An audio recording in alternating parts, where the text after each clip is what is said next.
নমস্কার, বিশ্ববিজ্ঞ চক্রবর্তী আরও একবার আপনাদের দুয়ারে। আজকে যেটা আমি আলোচনা করব সেটা হচ্ছে কর্কট রাশি 2026 কেমন চলবে সমস্ত দিক থেকে। একটা মানুষের জীবনে যা যা ঘটে তার মধ্যে যে মেইন সাবজেক্ট, মেইন স্তম্ভ, পিলার, সেই পিলারগুলো কি কি? মেইন হচ্ছে হেলথ, সেকেন্ড হচ্ছে কর্ম, জীবিকা, থার্ড হচ্ছে কনজুগাল লাইফ। এই ক্যারিয়ারের মধ্যে কিন্তু জব এবং বিজনেস দুটোই আসছে।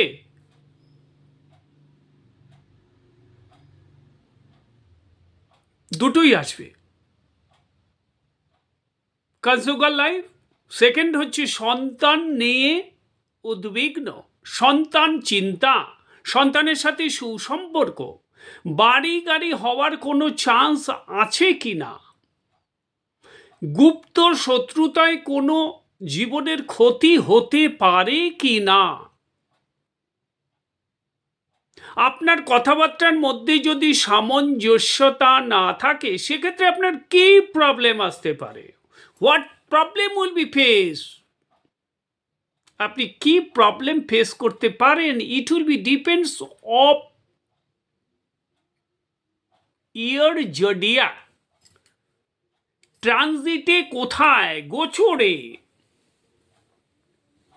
কোন গ্রহ কোথায় বসে আছে তার উপর ডিপেন্ড করবে। কিন্তু আমি আপনাদেরকে বারবার বলেছি, গোচরের বিচার ফলদায়ী নয়, কোন সব ক্ষেত্রে নয়, কিছু কিছু ক্ষেত্রে খুব প্রয়োজন আছে। জ্যোতিষ কিছু জানলাম না, আমি গোচর বিচার করে দিলাম আর তার ভাগ্য মিলে গেল, কোনো দিন হতে পারে না। এটা সর্বৈব মিথ্যা কথা, সর্বৈব লোককে ভুল বোঝানো। ট্রানজিটের পজিশন অনুযায়ী আজকের দিনটা কেমন যাবে, আজকের মাসটা কেমন যাবে, you can clarify it, but main যেটা সেটা হচ্ছে আপনার জোডিয়াক, রাশি চক্র, আপনার birth time, birth details, birth time, date of birth, birth place, এই অনুযায়ী জাতচক্রে কোন গ্রহ কোথায় বসে আছে, সেই গ্রহ নবাংশ চক্রে কোথায় অবস্থান করছে, সেই গ্রহ নবতারা চক্রে কোথায় অবস্থান করছে। নবতারা চক্রে আমাদের যে তিনটে নক্ষত্র আছে, বিপদ, প্রত্যরি এবং বদ, এই নক্ষত্রে যদি আপনার ক্যারিয়ারের অধিপতি, ধরুন এই রাশির ক্ষেত্রে, কর্কট রাশির ক্ষেত্রে দশমপতিকে মঙ্গল, সে আপনার বদ নক্ষত্রে পড়ে গেল, মানে আপনার লাইফ শেষ। অথচ আপনি দেখলেন গোচরে দেখছেন দশম ভাবে মঙ্গল আপনার রয়েছে কোথায়, ষষ্ঠে। কর্কট রাশির ক্ষেত্রে মঙ্গল ধরুন ষষ্ঠে বসে আছে, সেই মঙ্গল ন্যাটাল চার্টে কোথায়। তা আপনার এর পার্থক্যটা বুঝতে পারছেন কি বলতে চাইছি আমি এটাই বলতে চাইছি, গোচর বিচার চাইতে যেটা মেইন বিচার সেটা হচ্ছে আপনার জন্ম চার্ট অনুযায়ী আপনার কোন গ্রহ কোথায় আছে তার উপর আপনি ট্রানজিটের ফলাফল নির্ভর করে। আপনি ন্যাটাল চার্ট দেখলেন না, এই দেখে ভাবলেন আমি বড়লোক হয়ে যাব, না, ভুল ধারণা। আর আপনাদের ভুল ধারণা দেওয়ার জন্য ইউটিউবে বিভিন্ন রকম লোক বিভিন্ন রকম প্রোগ্রাম করছে, আমিও করেছি আপনাদের তাড়নার জন্য, করতে হয়েছে।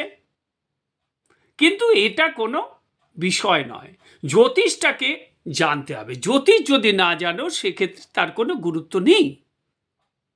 আমি দেখলাম দশমপতি মঙ্গল এই রাশির ক্ষেত্রে কর্কট রাশির ক্ষেত্রে ষষ্ঠপতি রবি, রবির ঘরে রয়েছে, মঙ্গল ওখানে বসে আছে, কিন্তু এই রাশির সাপেক্ষে দশমপতিকে, দশম ভাব থেকে আমি ক্যারিয়ার বিচার করি, ষষ্ঠ ভাব থেকে বিচার করি, সপ্তম ভাব থেকে বিচার করি, তৃতীয় ভাব থেকে বিচার করি, একাদশ ভাব থেকে বিচার করি।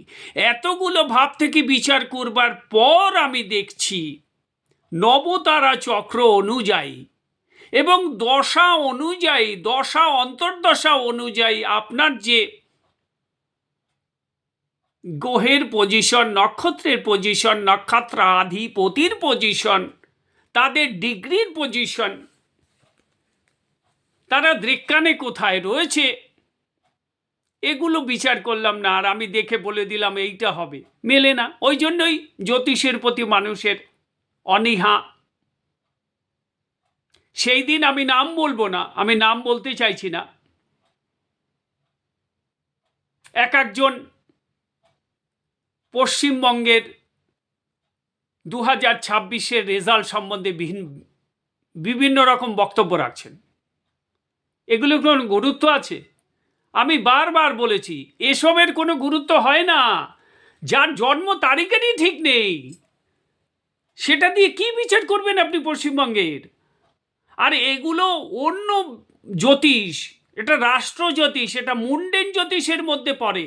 ওর একটা জিনিস মিলবে না, ওর একটা প্রেডিকশন মিলবে না। অন্য কিছু হয় সেক্ষেত্রে জিতে আসে, সেটা অন্য ব্যাপার, সেটা আমি ধরছি না। কিন্তু জ্যোতিষ দ্বারা তাদের কোনো বিচার বিশ্লেষণ করা যাবে না।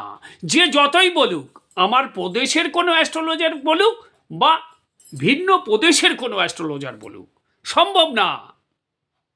ওই দিয়ে পলিটিক্যাল অ্যানালাইসিস করা যায় না, জ্যোতিষ দ্বারা পলিটিক্যাল অ্যানালাইসিস করা যায় না। একটা পার্টিকুলার ব্যক্তির জন্ম তারিখ থাকলে সে জিতবে না হারবে সেটা বিচার করা যায়।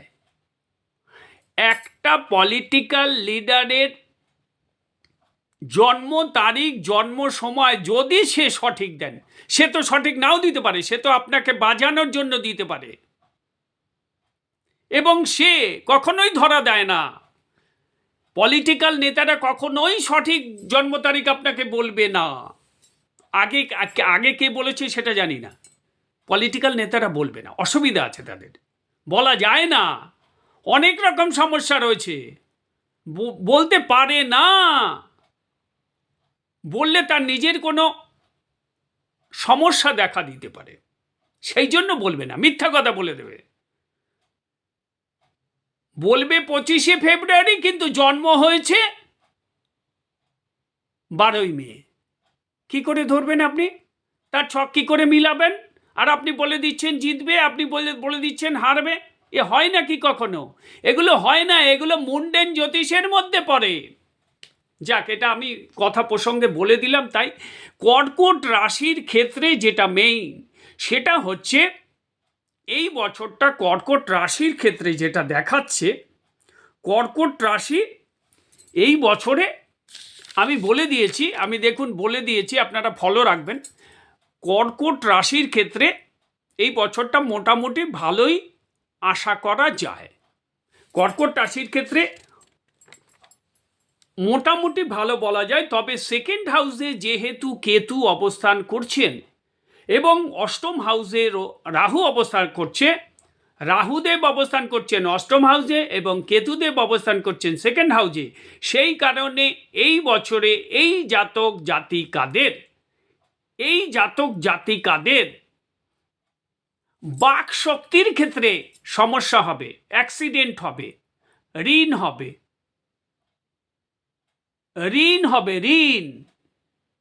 লোন হবে, দুর্ঘটনায় পড়বেন, অষ্টমে রাহু অ্যাক্সিডেন্ট করাবে, অবৈধভাবে কোনো সম্পর্কে জড়িয়ে পড়তে পারেন, গুচ্ছ কোনো রোগ দ্বারা অ্যাটাক হতে পারেন, হার্টের কোনো প্রবলেম আসতে পারে। এবার এই রাহু রয়েছে কোথায়? আপনার ন্যাটাল চার্টে, জাতচক্রে। That is important. ওই ন্যাটাল চার্ট ছাড়া গোচর বিচার করে আপনি যদি কোনো প্রেডিকশন করেন সেক্ষেত্রে অনেক ক্ষেত্রেই না মেলার সম্ভাবনাটা বেশি। সেই কারণে আপনারা আনন্দে আত্মসারা কেউ হবেন না যে আমি দেখে নিলাম 2025 কেমন যাবে, তারপর আপনি গিয়ে দেখলেন কিছুই হলো না। এটা যেন না হয়, সেই কারণে আপনার উচিত অভিজ্ঞ কোনো অ্যাস্ট্রোলজারের কনসালটেশন নেওয়া। আপনি যেমন ডাক্তারের কনসালটেশন নিচ্ছেন, ঠিক each and every person should take consult from experienced astrologer এবং এজেড অ্যাস্ট্রোলজার যে জানে জ্যোতিষটা। জ্যোতিষ তো সবাই জানে না, এই জ্যোতিষ জানা সকলের পক্ষে সম্ভব নয়। এটা হচ্ছে দীর্ঘমেয়াদী একটা প্রসেস। আমি বললাম আমি একটা ইনস্টিটিউটে পড়াশোনা করলাম, আমি সব জ্যোতিষ জেনে গেলাম, না, এটা সম্পূর্ণ সর্বৈব মিথ্যা কথা। এটা নিয়ে ব্যবসা চলছে, বহুবার বলেছি, তো আমি সে ব্যাপারে যাব না। যেটা মেইন ঘটনা সেটা আপনাদের বলে দিলাম। এই বছরটা যেহেতু সেকেন্ড হাউসে কেতু, তার মানে কর্মক্ষেত্রে কিন্তু শত্রুতার সৃষ্টি হবে। দ্বিতীয় ভাব থেকে আমরা কুটুম্ব বিচার করি, এই কুটুম্ব থেকে আপনার সর্বনাশ হবার সম্ভাবনা রয়েছে। So it is very important of your relative in your circle. আপনি যে পরিবেশটায় বাস করছেন, ধন সম্পত্তি নষ্ট হতে পারে, ধন সম্পত্তি নষ্ট হবেই, ঠেকাতে পারবেন না আপনি। মিলিয়ে নেবেন আমার কথা।